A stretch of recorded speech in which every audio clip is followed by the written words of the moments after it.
पर गईले छिमिया लटक गईले डरिया ना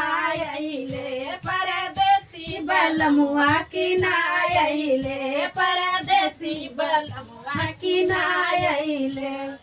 जमुआई जनते बलम मोरे है स्टेशनिए पे रिक्शा लेके औते स्टेशनिए पे रिक्शा लेके औते स्टेशनिए पे अपने बबिट्टी पिया के बैठो तू देवर जी से रिक्शा चलवा तू देवर जी से रिक्शा चलवा तू देवर जी से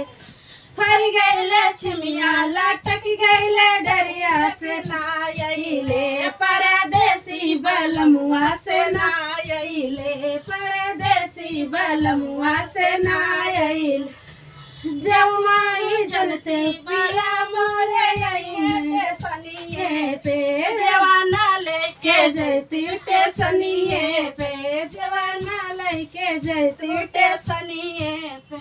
अपना तो खैती पिया के खिलाते देवर जी से बर्तन मलवा तू देवर जी से बर्तन धुलवा तू देवर जी से